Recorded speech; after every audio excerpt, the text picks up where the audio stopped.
I now call this meeting of the Amateur Detective Club to order. I'm Tyler Riley, cop and a half. I'm Melissa Meli, the spy. And I'm Tristan Miller, still haven't decided. So saucy sleuth. I don't... Maybe this was a bad idea.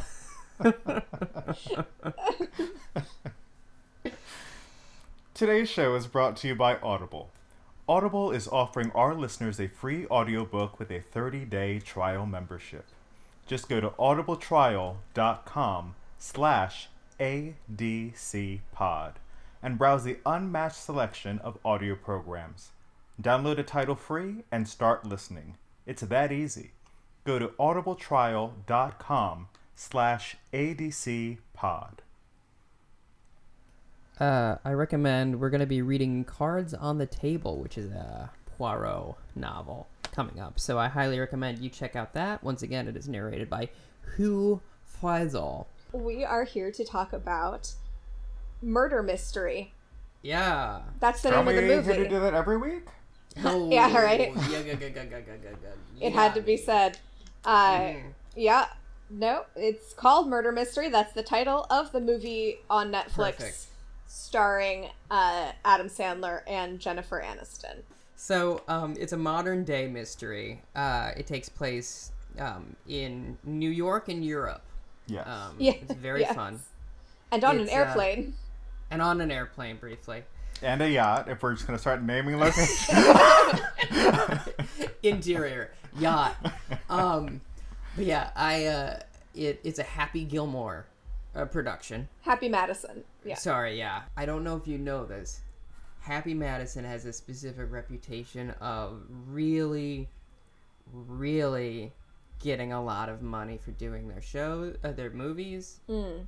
Not because of not budgetary reasons, but product placement and stuff like that. And within the first 15 minutes, you get a shot of Cheetos and Monster energy drinks. Yeah. And then also, I assume all the hotels they're at are do you make the hotel look good? And that's why Paul Blart Mall Cop 2 is set in that very specific hotel. Oh, that makes sense. Yeah. Oh, it's I did. Oh, it has to also be sponsored by Claritin. Oh, yeah, yeah. Mm-hmm. There's a lot of product placement in this, which I did look up the airline, though, and that is not a real airline. No. Oh, good. It is not a real airline. Yeah. So I wanted it to be. It did look pretty luxurious, even for economy class. Yeah.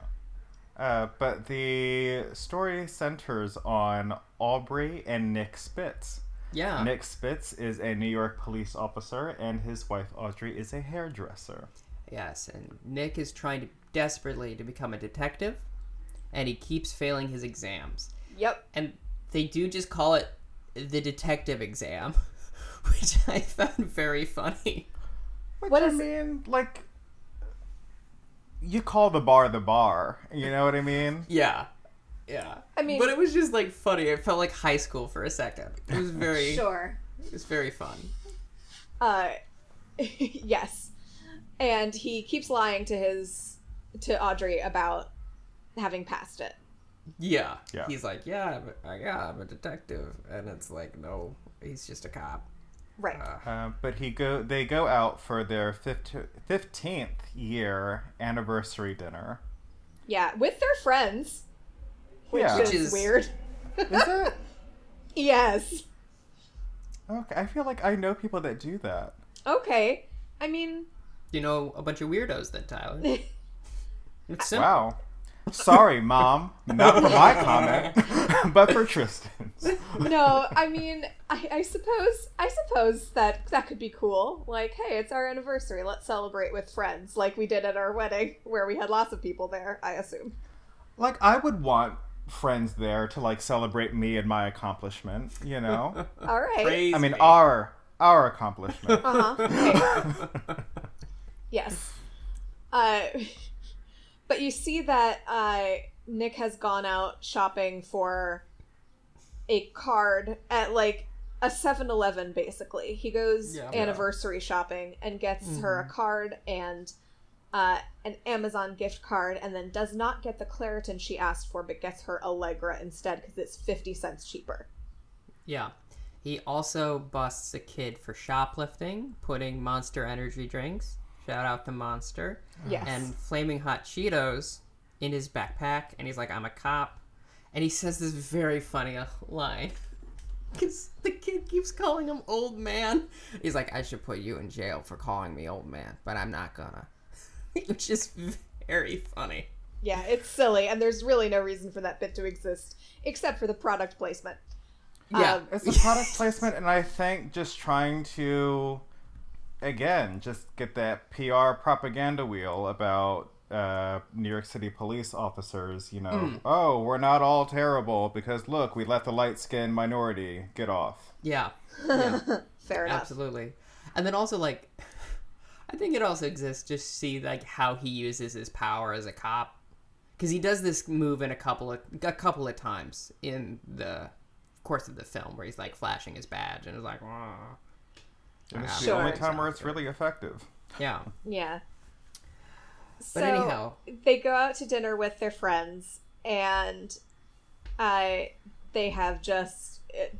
Jimmy, his other cop buddy, has bought his wife a very, very flashy ring, and Audrey makes some sort of remark, and he says, I've got a big surprise for you. Just wait and see. Yeah. So, but they seem to have, oh, and my God, my least favorite part of this entire movie, I think maybe, is when he tells his friend's wife maybe she should go easy on the drinks because they're paying for the dinner, which is the cringiest cringe thing to me ever. Well, oh, yeah. I hate it. I hate it so much. And he then kind of brushes it off like tries to brush it off like he's kidding, and Audrey says, it's not funny. It's like, it's not funny. Don't do that. Oh, Yeah. that's embarrassing. It is very embarrassing. But they are very broke, this couple. But yeah, like, if you can go, this is my theory, like, if you can pay over $100 for a meal, you can pay, like, more, like, $175, you know what I mean? Like, if you're going out to an expensive restaurant, you either should be going out there or you shouldn't. yeah, if you invited your friends to come out with you for your anniversary dinner, like, be prepared for what that's going to entail. Yeah, absolutely. Yeah. You don't want them eating that much, taking their ass to the Applebee's like everybody else. Yeah, just go, when you're there, your family. But That's not the Olive Garden. You eating good in the neighborhood at Applebee's. that's what it is. We do not get paid for product placement on this program. Unfortunately, I know, we do it all the time. they go home and they get into an argument because the dinner didn't go great. And Yes.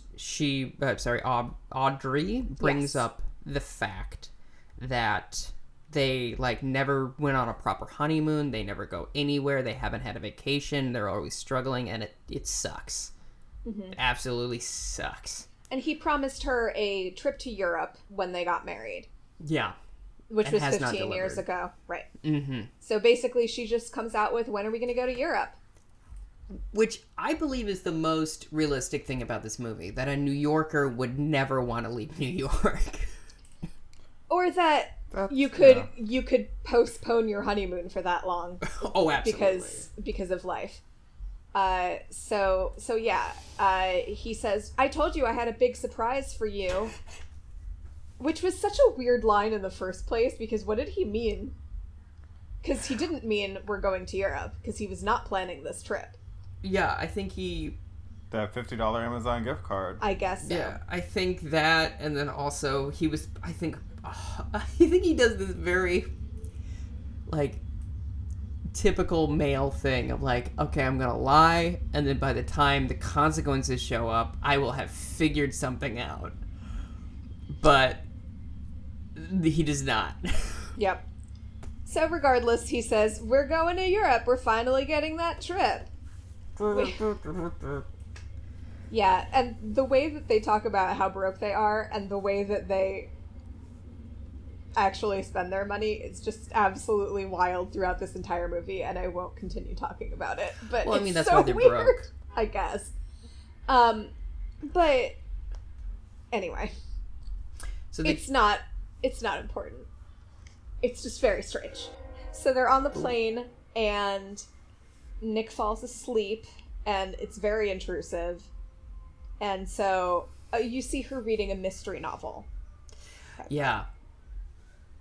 But eventually she gets bored and she can't really concentrate because Nick is like on her, And snoring in her face. he says at one point before he falls asleep, he's like, the butler did it, and she's like, it's not. Oh, right. The It's never the butler. butler. And it's like, it's always the butler, and she's like, it's never the butler. Yeah. And then he falls asleep. She tries to buy earplugs. They're $9. She says a line that doesn't make sense anymore in 2019 when this came out. It goes, I want to buy earplugs. They're $9. $9 for earplugs. Yes, never mind. I'll just use my peanuts. They no longer give out peanuts on airlines due to the allergy thing. This is a non-existent airline, so... I mean, that's fair. This is why this airline went out of business, because peanut allergies. So it's in canon, it still works. Go, Audrey. Absolutely. But she wanders into first class. Yeah. And... Is that a thing you can do? I've never... You can sneak into first class. I mean, it's not as it's portrayed on this plane. Yeah. I've never There's seen... no bars on airplanes? Well, that's not true. I mean, there are on private jets. Yeah. We've talked about how I've been on a private jet. Yes. Right. So, I mean, yeah. So, unless you're on, like, Air Force One or a private plane or something. Or two. Mm-hmm. I assume. Air Force 1.5. It's an airplane with a sidecar. Sorry. That's cute. I like it. But, yeah, so there's, like, this very elaborate bar. It looks like a whole hotel bar on an airplane. Yeah. And it's very nice. And she goes up to the bar, and the bartender's like, sorry, only for first class passengers. Which is true, because when you fly first class, they're like, what would you like to drink? And you could be like, I would like 3 mimosas, please. And they're like, okie doke, here you go. It's the best. So, yeah, he says, no, she's my guest. And the bartender... So a very handsome man in a suit walks up. Oh, yes, I'm sorry. And says, she's my guest. Yes. Played by Luke Evans, best known as Gaston and the Hobbit movies. Yes, and he is one of the, 3 men in existence that does look nice with a mustache. I fundamentally disagree. I know you do. Unless we're the other two, Yeah. I don't know. Y'all know how I feel about mustaches. Adam Sandler also has a mustache in this, and It is not attractive. looks good. He Oh. looks like a cop. Gross. He does no. look like a cop, but Looks like, yeah, it fits his face. That's what I'll say. It He fits looks his, like a like he fireman doesn't more look. than a cop. Hmm. He looks like a fireman more than he does a cop. Well, he's trying to be a detective, so he has to grow a mustache. Which was when we saw the trailer, I was like, oh, obviously he's a detective. He has a mustache.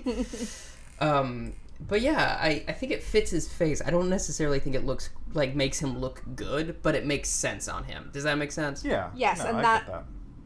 I will accept that. However, Luke Evans looks good.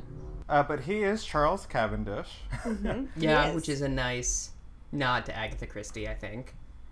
Because there's what mystery has the Cavendishes? Is the first novel of Poirot? Maybe.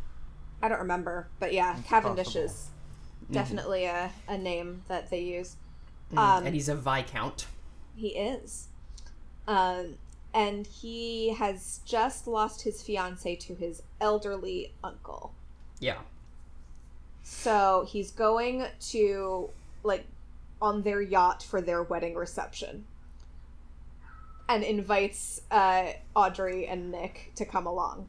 Yeah, because Nick has intruded himself, once again flashing his badge to get into first class. Right, basically because he sees his wife talking to this hot guy. Yeah, and, he's a jealous man. He's very insecure. Yeah. So, Nick and Audrey have a conversation in the lavatory. Yeah, and Nick assumes he's gonna get laid, and he's like, I don't trust this guy, and she goes, why? And he goes, instincts, and she says, the same instincts that make you think you're gonna get laid, and there's a beat, and he goes, I'm not gonna get laid, and it did unfortunately make me laugh out loud. It was a very solid delivery. Yeah, it was fine. So, I have never understood how horny would you have to be for somebody to try to have sex in an airport bathroom. Oh, are you kidding me? It's like the whole transgressive action of it all. It has nothing to do with like how horny are you, how desperate are you. It's like, oh, we're doing something we shouldn't. That's the appeal. That's the entire appeal of the Mile High Club. I am of Melissa's mind on this. In order, I get the Mile High Club appeal because that's a thing in the universe now, but I just have sex in Denver instead. I would rather have sex in the seat of the airplane in front of everybody than try and do it in the bathroom. Melissa. All right. You've awoken something in me, unfortunately. Oh, no. Oh, no. Melissa, why? You have to do some specific Googling after the show.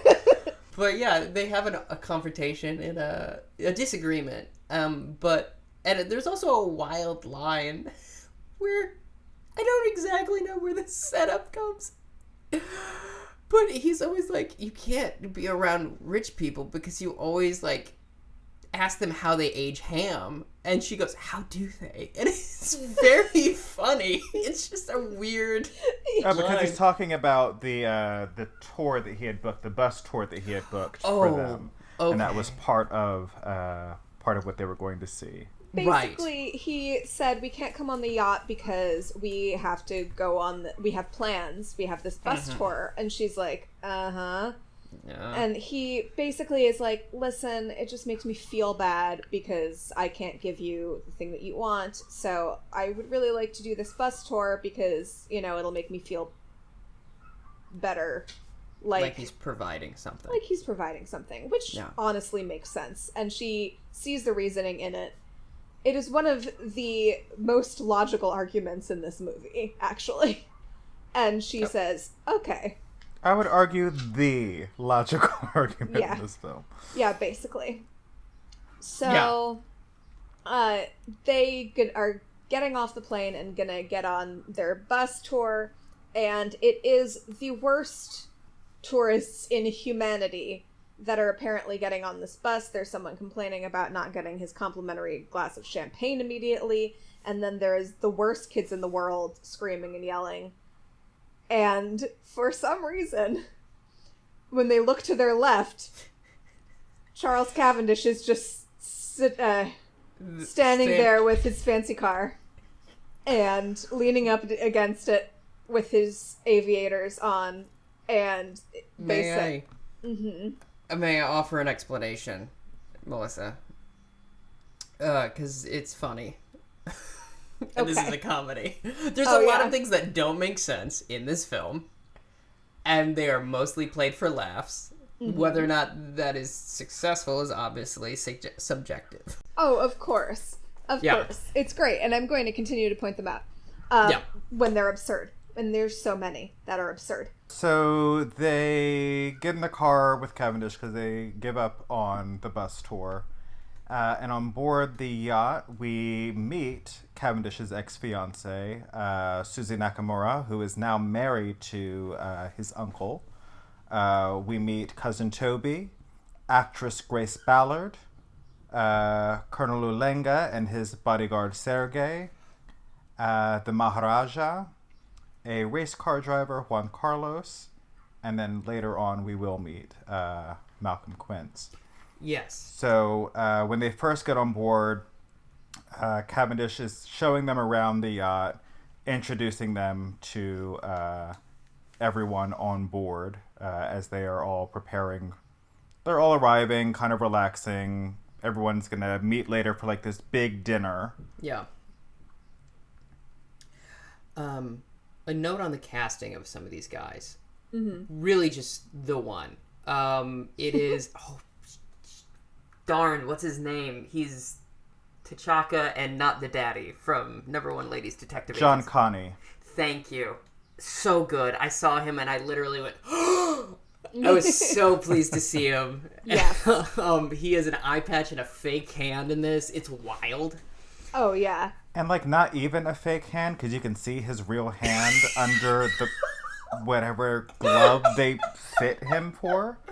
But in real It's life, he amazing. has a false eye, correct? That is what Christina No. was saying. He doesn't have a false eye. Like he has like an eye that has issues. but Oh, it's not okay. Okay. My history teacher, my AP US history teacher in high school had a glass eye. That's it. That's the whole story. Okay. You were taught by Peter Falk. It's great. But yeah, and then also there's a really funny bit with the Maharaja where he starts bowing to them and they bow back and they don't know what to do. And he like starts speaking English in a very thick like Londoner accent, we'll call it. And he's like, white people will bow whenever, and it's very funny. It's very amusing. There's a lot of stuff. Like, I mostly took notes about the jokes that I liked. That's going to be my contribution to this, is that, like, I thought that was funny. That's totally fair. And most of this is just meeting the cast of characters and making jokes. We learn in here that, because Nick is wearing shirts that are, like, a number of sizes too big for him. And there's some sort of, like, weird... not a storyline, but just like character bit that he has apparently lost quite a bit of weight. Yeah, and he keeps mentioning that he still has a double chin. Yeah. They also meet the actress, who Nick is a huge fan of, and he freaks out. Yes, and she says a great line, which is, "All women are actresses. I'm just clever enough to get paid for it." That's fun. Yeah. It's Yeah. good. And she apparently is in a lot of schlock, where she plays like her debut role was in Sex Machina, where she plays a robot that has guns for breasts, which I think is a nice reference to Austin Powers and also Ex Machina. Solid joke. Didn't make me laugh, but solid joke. Yeah. A lot of the jokes in this movie are like, Yeah. Yeah. A lot of them like, oh yeah, you definitely wrote a joke. And I'll also say this, like a lot of it has to do with, I think, viewing it in your home. Because there is that Sure. dynamic where, like, I think if you saw this in a movie theater, you would be laughing out loud a lot more because other people would be. Which makes it weird that this was the intent for it to always be a home viewed thing. Mm-hmm. So they have like this big reception, and it's basically a wedding reception, right? Well, It's a will signing. yeah. Okay, I mean, I like, thought it everyone wasn't is- supposed to be that at first. I mean, everyone's gathering for the Grand Prix in Monaco. Yeah. But, and like, the Juan- reason for the dinner specifically is the will signing. And Juan is racing in it, and he does not speak English. He doesn't understand English. But he can speak, like, snippets of it. It doesn't exactly make sense. Yeah, he has like these 3 lines that he says that are like, "Yes, I go fast," and Yeah. things like that. Yes. So, the what's his name? Maurice? Is that the uncle's That's name? the cook. That's the cook. Oh, the Maurice Malcolm. is obsessed with the food. Oh yeah. Malcolm is the uncle Which and is the host. Funny because he's not played. I can't remember this actor's name. He's in Terrence Stamp. Thank you. He's in a lot of goofy comedies, which is very interesting because he's a very serious. He's like in Get Smart and Yes Man and stuff like that. Mm-hmm. But he looks like Malcolm McDowell a lot to me. And so I was like, is that purposeful? I don't know. But, fun fact, he also plays Chancellor Valorum in Star Wars Episode 1, The Phantom Menace. Which was my first introduction to him. And I'm like, oh. So every time I see him, I'm like, ah. Yeah. Anyway, he comes in. Malcolm enters the room. He then addresses everyone one by one about who they are in his life for the sole purpose of setting things up for the audience. He gets to Nick and Audrey. He questions like why they're there, who they are, because this is supposed to be just for family and very, very close friends. Yes. And then here are these two strangers, and he's about to sign his will. It's very strange. And may I just say, just real quick, that when they come in the room, Susie picks up a dagger. Oh, right. Yes, it was a gift to the Quince family from Marco Polo, or so the legend says, quote unquote. So he gets through all that. He lets Nick and Audrey stay. And then he essentially tells everyone that they're a bunch of leeches and everyone is being cut off. He is signing his new will, and everything is going to go to his new bride, Susie Nakamura. Yes. Grace Ballard leaves pretty much immediately out of the room in a huff. And everyone's kind of like, everyone's mad. And, like, he goes over and begins to sign the new will. Mm-hmm. Lights go out. We hear a shriek. We hear a gunshot. Lights are up. Malcolm has been stabbed and is dead on the ground. Yeah. In the chest. Yeah. And with the knife. Yeah. Yes, with the family heirloom that is a dagger. Yeah. And what I'll say about this sequence is at no point does Adam Sandler put away the beer he was drinking. Nope. It's very funny. He's just standing there holding a brewski and there's a dead body on the ground. And he's like, well, I got stabbed in the heart, so I'm pretty sure he's dead. You know? Yeah. And listen, I wouldn't put down my drink either, probably. Unless I just slam the whole thing. Yeah. I'm gonna need this to handle what's happening next. Very go ahead. So everyone is of course and understandably shocked by this turn of events. Colonel Olenge goes to the body, pulls out the knife after being told not to pull out the knife. And I'm sure, like, the man is just hard of hearing, or the character is. Yeah. And then he pulls it out, and everyone's yelling at him. He's like, oh, okay, I'll just put it back. Everyone's yelling. And proceeds to stab the body again. Yep. Audrey is like, can everyone just stop? We have a detective right here. Everyone's like, oh, right, yeah, Nick, you're a detective. Like, what are we supposed to do? And they're like, okay, well, let's stop touching the body. Mm-hmm. He tells the captain of the boat to, like, lock the room down. He tells everyone to get out, essentially, but leaves first. Taking the shrimp with him. And the cocktail sauce, or addressing Audrey to take the cocktail sauce for him. And it is the biggest bowl of cocktail sauce I've ever seen in my entire life. It is a punch bowl full of cocktail sauce. It is a lot of cocktail. Yeah. So, then we get, he tells the captain to lock the room down and everybody then call Interpol once, you know, they can reach them.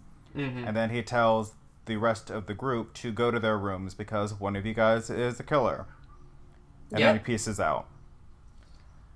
I think we then cut to Audrey and Nick in their hotel room. She's understandably freaked out by all this and, like, can't sleep. He is asleep. Yeah. And he's like, what, you're not jet lagged? Which is very funny. Like, and he, like, is not concerned at all about this. which is like not. I don't know. It's just like a weird character choice, writing-wise, to be like, nah, I don't really care. Yeah, and that the police officer doesn't know how to do anything at all in terms of locking down a crime scene. Yeah. Yeah. So he says that Toby, the son, that is... Oh, and just to be clear, the will did not get signed. The new will did not get signed at all. So... You know, it seems like someone was trying to prevent him from signing it, so that's why he assumes it's the son, and it's also usually the person closest to them. Mm-hmm. And of course, Susie had nothing to gain by killing this old man she just married. Yeah, which brings up an interesting point about mystery novels in general, of like, because Audrey brings up the fact that it's like always the least, you know, obvious person. And then he brings up, he's like, well, in real life, it's generally the most obvious person. 90% of the time, it's the husband that killed the wife. And stuff like that. And it's like, yeah. And it brings up an interesting point about, like, just mystery novels in general, of, like, they have to be a subversion of that. Yeah. Because otherwise it's just not interesting. Right. Yeah. So they get woken by people yelling and... Well, a gunshot. Yeah. Oh, yes. Gunshot goes off, and then people start yelling because Toby, the son, is now dead in an apparent suicide. With a typed up note. On a the gun is... Oh my gosh, it harkens back to a gun in my left hand must be a suicide. Oh, boy. I forget what episode of the podcast that was, but we definitely said that before on the podcast episode. There you go. But yeah, he is in an apparent suicide and has admitted to killing his father in the note. Yep.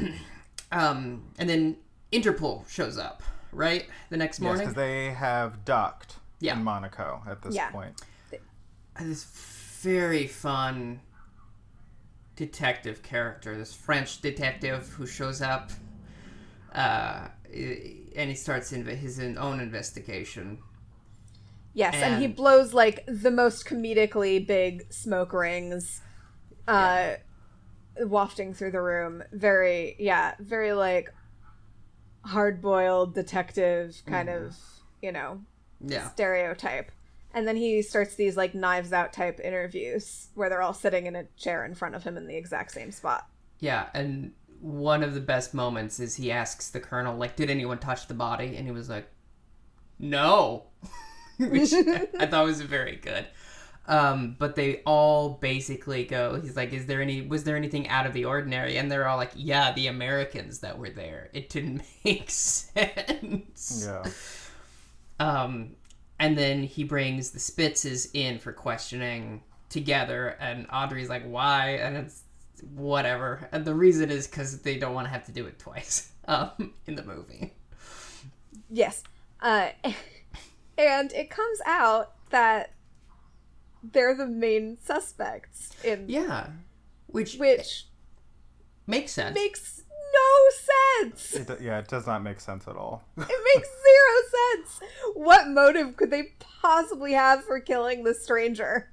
Like, even the explanation that the detective in the film comes up with, like, is still, like, so circumstantial and, like, could so easily be looked into. It just doesn't make sense. Yeah, I think I can understand why he would make that assumption, but I also understand, like, he has no, like, evidence, and that's the thing that is frustrating about this plot line. But it does make sense of, like, it is really strange and suspicious that there's these two random Americans. I still don't know why they were invited on the yacht. That is never justified throughout the script. It's not. It's just like a means to the ends. Cavendish just was bored and decided to invite two randos. This nice lady and her husband. It did shake things up. I mean, he is pissed about his, fiance moving on with his uncle. So, like, maybe a little bit of, like, pissing the uncle off by inviting two strangers, especially these freaking New Yorkers. That makes more sense to me than this investigation. Oh, for sure. Yes. Yeah. He just did it because he thought that she was kind of fun, and he comes with her, so why not? Yeah, I think Cavendish absolutely wants to bone Audrey and is, like, trying to work that angle, and then her husband shows up and he's like, okay, I wonder if I can still bone. Maybe, but regardless, I think that he just is amused by her and is bored and hates his family. So why not? Yeah. Why not? But the French detective, he takes their passports as well, so they can't just, like, go home. And then we see Nick and Audrey at the Monaco Grand Prix.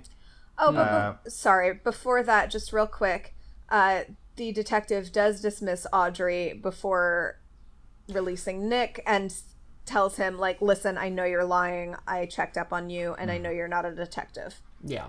Yeah. Sorry, Tyler. Go ahead. Oh, no worries. That is important to note. They're at the Grand Prix, and Nick and Audrey are doing, like, their best. Well, Audrey is doing her best to question the guests about motives.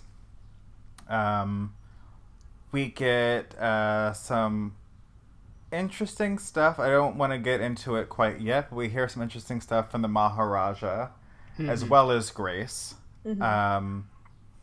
When she tries to question Susie, though, Susie is, like, very cold and not like just tries like to get, like, there's no way to, like, not be suspicious questioning Susie because Susie just wants nothing to do with anybody right now. Yeah. And understandably so. Like, her husband is dead. Yeah.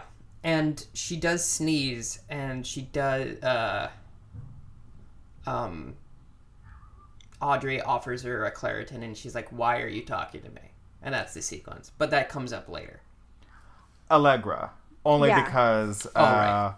she's like, that doesn't work. And then Audrey's like, oh my gosh, right? It doesn't work. Mm-hmm. Which was, like, a nice callback to the argument that she had with Nick about Claritin versus Allegra. Yeah. So they do talk about, like, there are 3 motives for every murder. There is money, love, and revenge, of course. Revenge. So they're going through and trying to, like, work out all of. Yeah. Then we go to the hotel, if I'm not mistaken. Also, Yes. Juan does win, Oh, yeah. Yeah. which is good for him. Yeah. And it comes up later. He goes fast. He goes fast. Gotta go fast. So they're in the hotel room, or they're in the hotel. Audrey is, like, still, like, mind, like, is racing over, like, who could do it, who had, like, the best motive, like, what's going on. Nick could care less, and he's just stealing food from, like, random parts of the hotel. Which might explain why he keeps failing his detective exam. He doesn't seem to want to be a detective. Yeah, he does kind of have this apathetic air about him. Yeah, which is strange. And it's also, like, maybe... Because he does mention the detective thing comes with a raise. And that seems to be his main motivation for wanting to be a detective. Rather than, like, loving solving mysteries. Yeah. But they do eventually make it back to their hotel room and get a note passed under the door telling them to meet them in, like, a different room at, 8:30, which is very soon, or whatever the time is. And so they go into this room, and he's carrying a lamp, and it's ridiculous. Yeah, as a weapon. Yes. And we find out that it is the bodyguard. Sergei. Yeah, who has been silent up until this moment. Yeah, played by a really wonderful actor whose name I don't recall. He plays Maria Bamford's boyfriend in Lady Dynamite. Yeah. And he's a really good actor. I think he's also in Easy. He's a really fun comedic actor. And he has a quality that I really, really love. He's really good. Olafur Olafsson. Yeah. Yeah. He's great. Love this guy. Yeah, he's great. And he has a gun on them and makes them sit down. And basically just wants to tell them this story. Yeah. About how the colonel, he's a colonel, right? Yeah. Because he's the colonel's bodyguard. He says, listen, Malcolm and the colonel had a big falling out, and basically what came out of it was that Malcolm stole the colonel's woman a long time ago. Like, what was the name? Madeline, I think? Yeah, Madeline. To give a little bit more context to that moment. Sure. There was like some kind of like it's small explosive that went off that was intended for Malcolm, but the colonel sacrificed himself to save Malcolm. He ended up going into a coma and losing his eye. No, his arm. Yeah. They say either the hand or the eye, because they're two separate incidences. Yeah. Oh, I think it's the eye in this one. Okay. No, because they make this dumb joke. It's the arm. Because he goes, he lost more than just his eye, because he had already done that. And Nick says, oh, his penis. Right. And it's like, no, his hand. Like, what are you... So stupid. Gotcha. Anyway. But there was also the joke of he also lost Madeline. Yeah. In this, because while he was in the coma, Madeline fell in love with Malcolm, and they did get married, or were going to get married. Were going to get married because they didn't. And she was going to have his bastard child, and eventually, but she died, and so did the baby. It's very sad. Right. And then someone knocks on the door. Sergei orders them to hide in the wardrobe, saying, don't come out until you hear from me, no matter what you hear. Which means nothing could possibly go wrong. And he answers the door in a way that is so stupid. He goes, oh, it's you. What do you want? Rather than, hi, hello, the person's name. Yep. To help the other two people out. Right. I don't know. I'm fine with the way he answered the door. I mean, because if he did not see this person as a threat, then I could be like, I wouldn't go like, it'd be like, oh, it's you, Tristan. I would be like, oh, it's you. Come in. Oh, well, I would be like, hi, Tyler. Come on in. But this is just semantics. But he also clearly doesn't like the person. And some antics. Ooh, that was fun. Boom. But he clearly doesn't like the person as well, because it's like, oh, it's you. What do you want? You know? Yeah. But regardless, you hear a silenced pistol go off. And then there's this very funny moment where Trey is like, where's the lamp? Why didn't you bring the lamp? It's like, the lamp wouldn't even fit in here. Which is fun. And then they creep out of the wardrobe, and Sergei is shot 3 times and is slumped against the door and is not... he's dead. He's deceased. Before he says something, he goes, the killer was, and then... then dies before he can tell. Yeah. And then more gunshots come through the door. Yeah, and then they climb through the window and shuffle on an edge, not a ledge, as Audrey says. And they go past the window of the colonel, who is flossing with one hand, and it is some very solid physical humor. I enjoyed it very much. I was like, who flosses that? Oh, right. It's very solid. Very vigorous flossing. And he's like, it wrapped around his pointer and his thumb, and he's really, really just going whole hog vis-a-vis the flossing. It's true. So then they do go into a different room. They see an empty hotel room, and they get in through the window. And they have a moment of... Making a bunch of noise. Like, they kick over a lamp. I mean... They're not careful. Yeah. Listen, you're climbing off a ledge into a room. I'm not going to be worried about being quiet either. Yeah. So they're about to leave the room when they hear people coming in. So they hide under the bed, and it's the Maharaja and Grace, and they are having the weirdest foreplay. This is the time that I laughed in the movie. Yeah. It's a weird... the actress, I can't think of, Gemma something, who plays Grace, was just so fantastic in this scene. Because as they're, like, getting ready to do the electric worm, she keeps saying her own name and saying, "Oh, you've aged so well," and, like, complimenting herself, and so the Maharaja's, like, trying to talk to her, and she's like, "Shut up. Yeah. Let me do my thing." And then they do start having sex, and it only lasts for, like, 30 seconds. Like... Well, I don't even think they even get that far. Yeah, no, he doesn't make it inside. All right. But yeah, he is premature. And then Grace leaves in a huff, and he runs after her. And we should mention that Nick and Audrey hid under the bed. They're not just, like, standing watching this. No, like they're under the bed voyeurs. the whole time.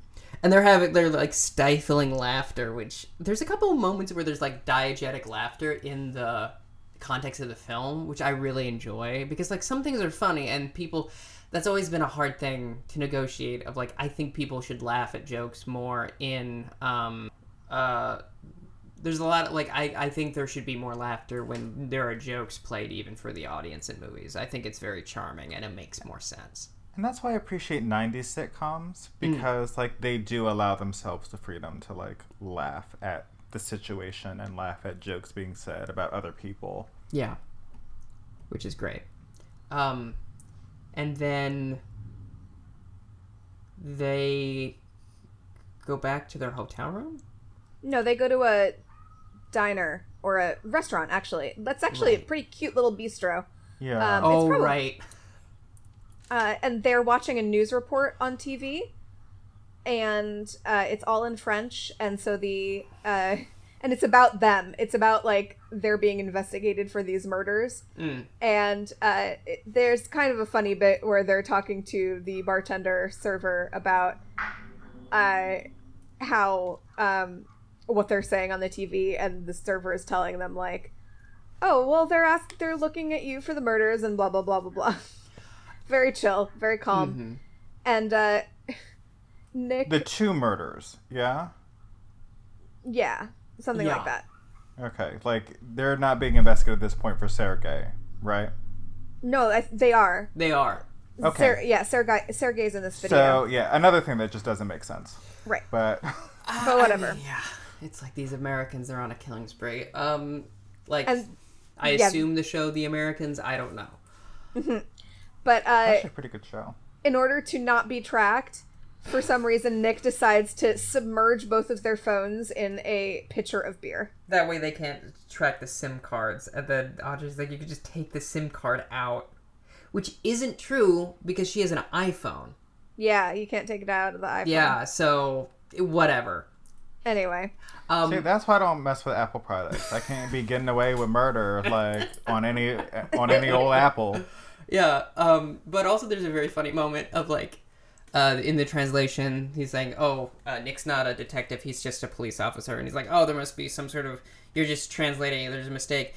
And then the detective, the French detective is like, let me say this in English. Which is very funny. In no way is Nick Spitz a detective. Yeah. And then this proceeds, they leave the bar, and then they get into a big argument about why he's been lying to her this whole time. Which is fair. Yeah. But he also brings up the point, and I tend to agree with Nick, of like, we have bigger problems right now. But it also does make him more suspicious. Yeah, I was Team Audrey for that reason. Where it's like, I don't know if I can trust you. You've been lying to me for how many years about something that you did not need to lie about? Yeah. What else would you, like, what other predicaments are you going to put me in if I continue to stay with you right now? Yeah. Answer these questions. Right. And then they go their separate ways because she's mad. And then we cut to her being in a car or something. Well, we see Cavendish roll up. Mm-hmm. Okay, that's something I missed. Yeah, he drives I was up. very confused. I'm like, how did she... Well, how did he find her, number one, was also questionable. Yeah, because she doesn't have the SIM card. How could he possibly... Yeah. I guess it's a bit. Yeah. He's always just there. He's just mad horny. He's just always in a car. Yeah, always in a car. Ready for her. Always ready to try to get laid. And Cavendish says, listen, you got to get out of Monte Carlo right now. Mm-hmm. As he swoops her up in the car. Yeah. The next day, we see Nick in like a trench coat and a hat and sunglasses. Yeah, it's very solid. Stupid bit. Oh, we also see him buy 2 burner phones the night before. Oh, right, yeah. So, oh boy. Phones? Oh. Oh, no. He gets on the phone with Jimmy, his police officer friend in New York, and chats with him a little bit, and because Jimmy has seen the news. But yeah, Nick needs a little help, and that is why he's on the phone with him. Then we see that they have driven to Cavendish has driven Audrey to Italy, and she's in the back of his car while he goes into the library, I believe. Yeah, it's a law office. Law office, right? Okay. Because he's looking at the will just to make sure. He's like, and I'll just to make sure I get what's mine. And she's like, that's very suspicious. And he's like, what part of this week has it been? Which is both a solid line and also true within the context of the film. And then while he's away, she sees a Japanese Claritin in his car. So Susie must have been there. Yes. And so she runs into the law office and is like going through this library area, and there's keeps being this shadow going back and forth, and she's like and then it turns out it's Nick, and she gets frightened and punches him in the face, which begs the question, how did Nick know where she was? I guess she texted him. No, he followed Susie. Yeah. Oh, he right. tells her that. Yeah. Right, they do address that. And so they're both there. And then someone with a gun starts shooting at them, and then they push down all the shelves to distract them, and then there's a chase. A foot chase. Yeah, when they do meet up, though, they start this theory that Susie and Cavendish are in this together. Yeah. Because they're both still in love. And how either way, like, the murder went, like, those two would be the ones to stand to inherit everything, with Toby and Malcolm out of the way. Mm-hmm. Yes. Yes. And they do make a joke when about she's read a book called Death at the Library, and she says it's just like Death at the Library. He's like, what happens in that? And she says they died in the library. It's very stupid. It was very funny. It's dumb. I enjoyed it. But... yeah, and then there's a foot chase, and they meet Juan. They meet Susie. Yes, they meet Juan Carlos outside. Juan Carlos, and he's like, oh, okay. They do. For some reason, Nick took Latin in, because they were complaining earlier about, like, neither of them know French. Right. Oh, no, she knows French. She took it in high school. She's like, well, what'd you take in high school? Latin. She's like, of course. And so he speaks Latin, and then Juan understands, and they run after Susie. They catch up with her, and she pulls a gun on them, and then gets killed by a masked person with a blow dart. Yeah. In like a Carnival Italian mask. Yeah. And then Nick is shooting at this person, and you see there's a running joke that he is a terrible shot. Yeah. Like, comedically bad. Like, just, how does anyone shoot that poorly? So, it's really ridiculous, and then they run after the guy in the hallway as Audrey is sitting there with Susie, trying to understand what she might be trying to tell her. So they're running through like these different side streets after the mass killer. This is Juan and Nick I'm referring to now, chasing after the masked figure. And we get to a point where like they're really like closing in, and then Nick falls. Like he trips and like falls into like this stand of glassware. Classic. The masked figure turns back, is about to dart Nick when Nick is able to perfectly aim and throw a plate at the masked figure's head. The mask breaks in half, falls to the ground, and the figure escapes without us seeing who it was. Yes. And Susie does die eventually. It takes her a very long time. Maybe it's a slow-acting poison. And then we get like this really weird. I mean, it was fine that the director decided to do that this way, but we cut to the police officer in a cruiser watching this video of Nick grabbing Aubrey from Susie and saying, "We have to go, we have to run." So that's how we know that the two left that situation together. Yeah. He then says to one of his subordinates, you know, "I will not rest until we find out where these two are." His subordinate is like, "Hey, here's the phone. It's Nick." And then they get on the phone and start speaking to each other. Nick says that they know who the killer is, and they tells the officer exactly where they're going to be, yes. which is Malcolm Quince's mansion, or villa, rather, and that they know who the killer is, and to come immediately.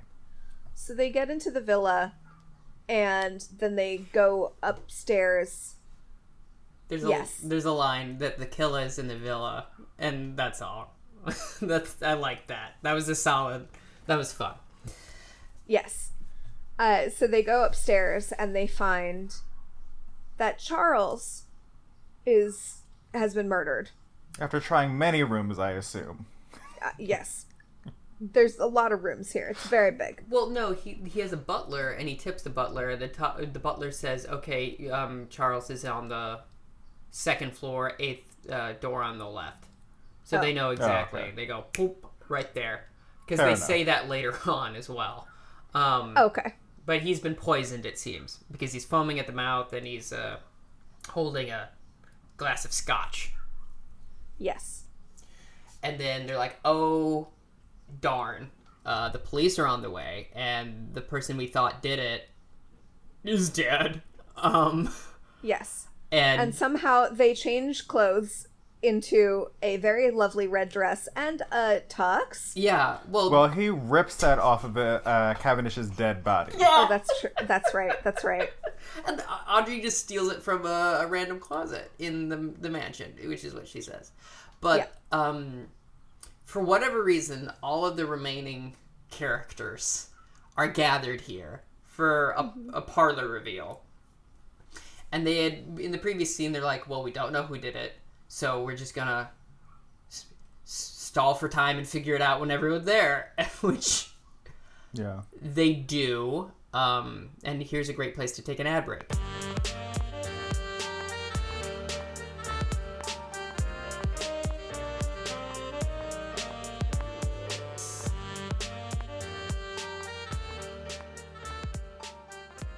Hey everybody, thank you for listening to this very long and weird episode of our show.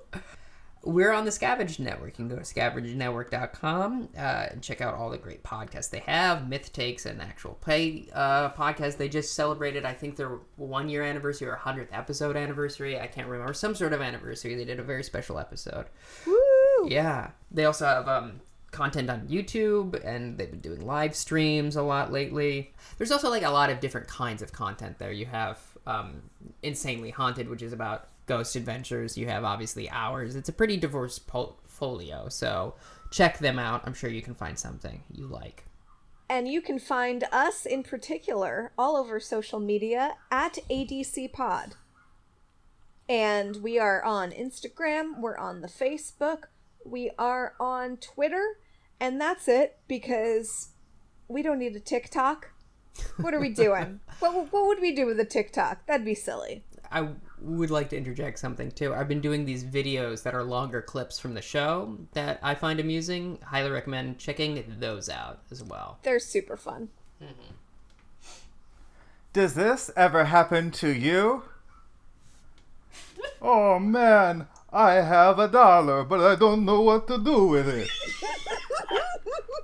Well, you can take that $1 and donate it to the ADC Patreon. Patreon.com/ADCpod. I got that question for you, my friend. Yes. What do you do? What do you get if I give you $1? Well, at the $1 level, you receive access to bonus episodes where we cover Murder, She Wrote. Oh, is there any other thing that maybe you'd cover? Maybe a longer, very specific episode? Well, I'm glad you asked. Because we have a $3 level for anything else. At that level, you receive early access to our regular episodes as well as the Murder, She Wrote episodes. What if I'm a fan of wrestling also and murder and mystery? Oh, boy. Then for $10 a month... $10? But that's not... But it's a bonus episode that I'm very specifically trying to get you to mention. Maybe... And I will get to there when I get to all the levels. That's fair. At $10 a month, you can place an ad where you can shout out your favorite wrestler and also gain access to the WWE murder mystery, well, attempted murder mystery that we cover. Who ran over Stone Cold Steve Austin? Not Stone Cold. Oh no. Flawless.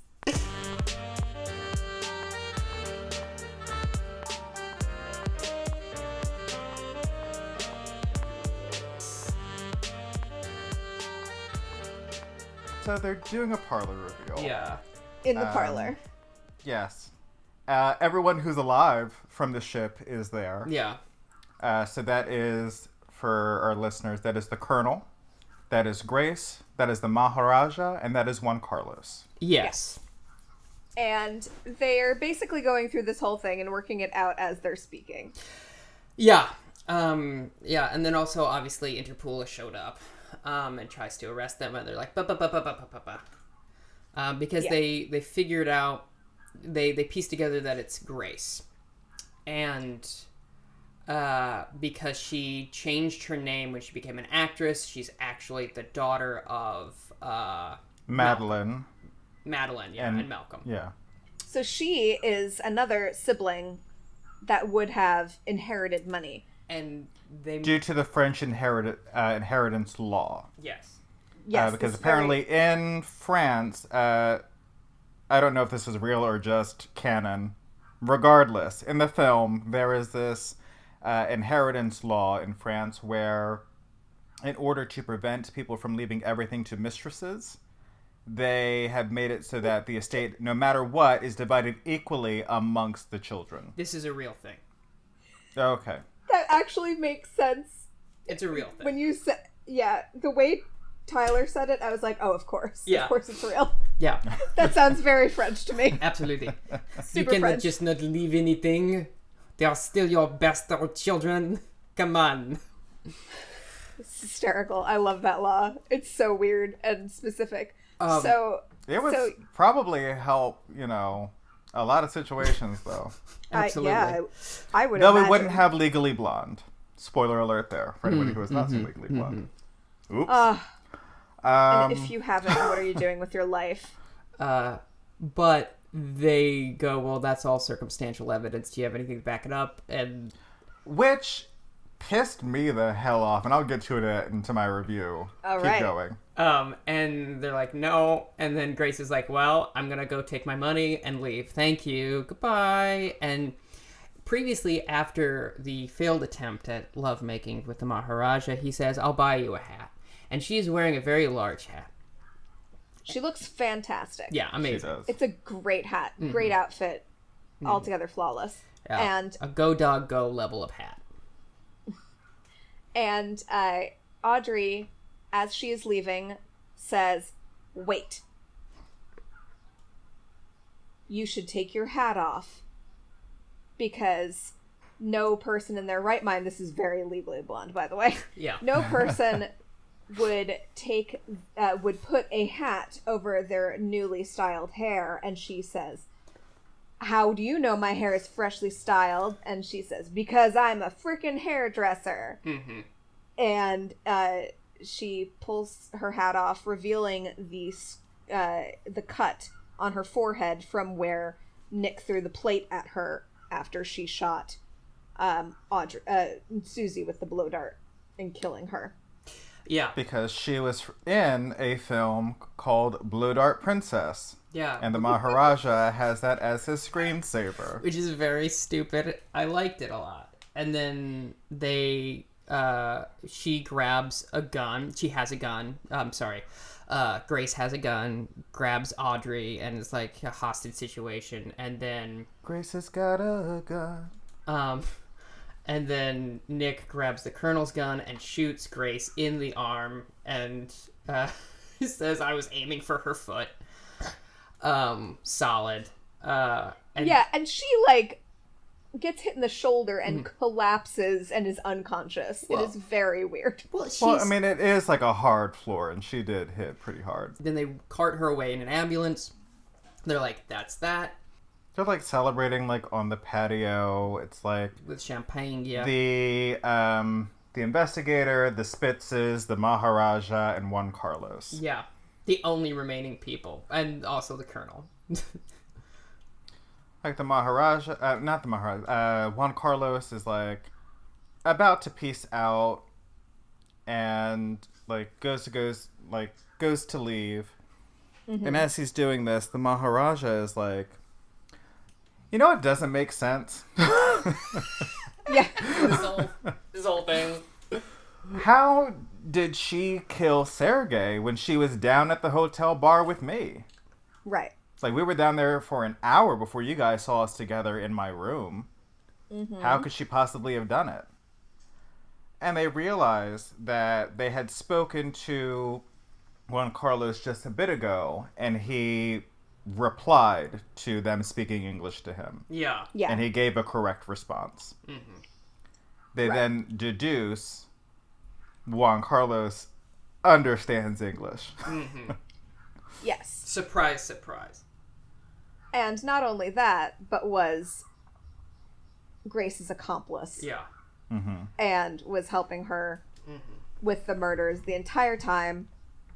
And it's because, and this is the part that I did want to get into earlier when we were, when the Spitzes and everyone was at the Grand Prix, the Maharaja revealed in that scene that he thinks that Juan Carlos had done it for revenge for what happened to his father. Right. He blamed Malcolm for an accident where his father had lost both of his legs.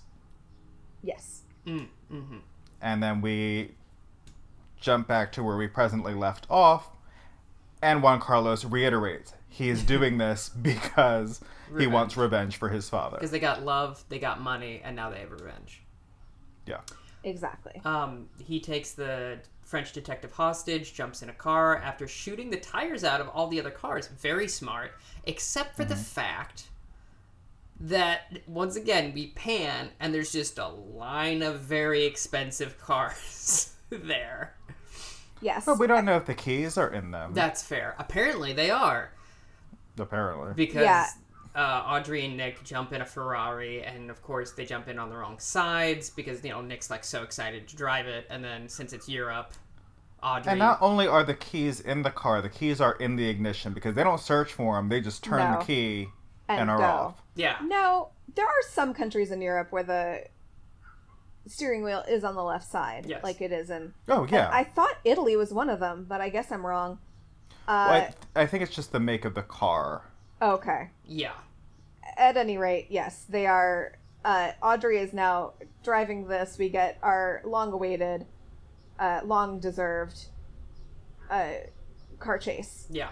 Which is the only other thing we needed in this movie. Yeah.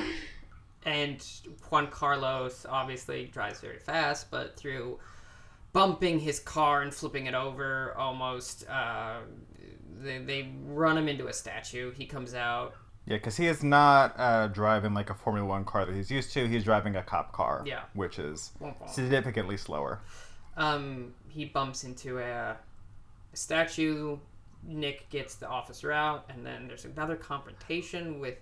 there's a confrontation where Juan Carlos is has a gun and is backing away from Nick, and then he gets stricken by the bus, the tour bus, from they were supposed to be on. That takes care of that. And then we cut to the French detective giving the passports back to the Spitzes, and they drop them off at a train station, and it's the Orient Express. Yes. Womp. Yeah, so they get their European vacation, and he says he hopes that it's a little bit more relaxing than what they've just been through. Yeah. And that is the movie. Yeah. Yeah. What did y'all think? I'm just gonna jump on this grenade. I really liked it. I thought it was really fun, stupid, silly. For what it was attempting, it did it very well because it attempts nothing but to be stupid and silly. I give it an 8 out of 10. The way it was shot was very interesting as well. The quality of the cinematography was unnecessarily good. Because a lot of comedies get into that habit of just reverse shot and not doing anything else. So the production value was solid. Unfortunately, knowing the product placement thing is it did bum me out. But yeah, it was a fun comedy. I did laugh out loud a few times and was amused throughout. So successful to me. 8 out of 10. Go ahead, Tyler. I think I gave Kiss the Girls a 4. Mm-hmm. And I'll give this the same.